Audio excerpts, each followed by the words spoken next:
We're back. It's another selfie. Boy, we're getting a lot of them this week. Really? Maybe at 2. And yes, my sinuses are a mess. I'm sorry. I have allergies. So when I do that, I'm sorry. Anyway, what I've been doing today is working on this, and you can see how crude those windows are there and how beautiful those are there, because what I'm doing is I'm going around and getting all the windows on this section, and I've flat sanded the sides here, got these windows going in tomorrow. I'm going to get these windows in, but you know, it's time to start working on this. So what I'm doing is taking a drill, putting my visor down, and going in here with some files and filing out these windows exactly to the edges that are scribed, which is easier said than done. But I tell you what, with this, oh, we went out of focus. With this material, the 1630, it is so much easier to do than epoxy. That and you can do it, I don't know, it seems I can get it more precise this way. So basically what I'm doing is I'm filing right to the edge of the scribe line and opening up the windows much like I did this one. And there we go. So all the windows on the bottom are now done, and I just have to get to the edge windows next. And I'm going to show you what else I've done on the Moonliner. I'm going to turn on the power supply. And so you've seen this before, but I took this all apart completely and broke the tip again. But you'll notice there's panel lines on here. And I did that with tape. The tape trick. So it's very subtly got the hint of the panels like the one in Disney have. Now I've got lots of white primer on it. First I put gray primer on it. And that did something else for us. Yes, no more lights leaking through the hull. And you see, that wasn't done with black or silver. It was done with gray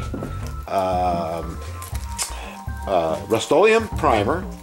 Okay, about 1.5 cans over the chart tape, and it gave me the panel lines, which you can see them, you know, here showing up, which is really neat.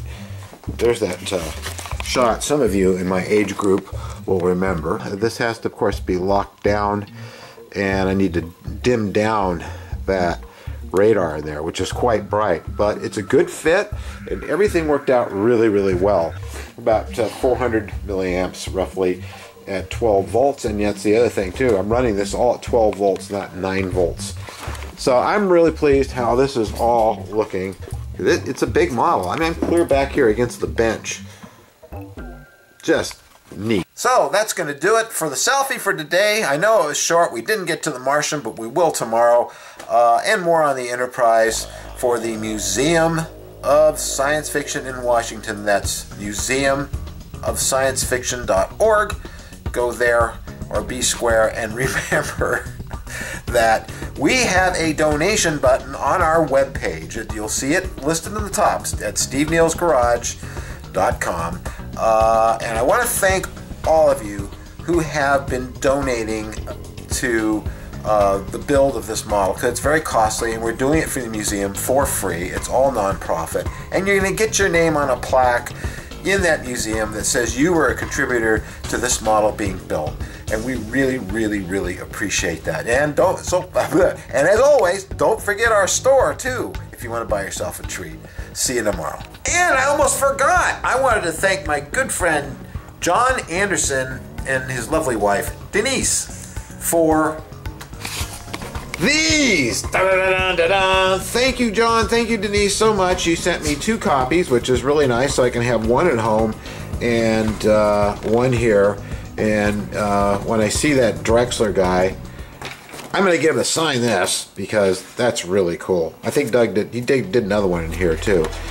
So many of my friends, so many much beautiful work by my friends that I have known for a while that do this lovely work. And one day, I would like to get in this calendar. And my thought has been that I would take the Enterprise I'm building now for the museum of science fiction and shoot some shots against green screen and using a combination of light wave and After Effects and maybe a little of Ali Ray's help, make a really neat picture for the calendar that features the old girl as a real model mixed in with current day technology.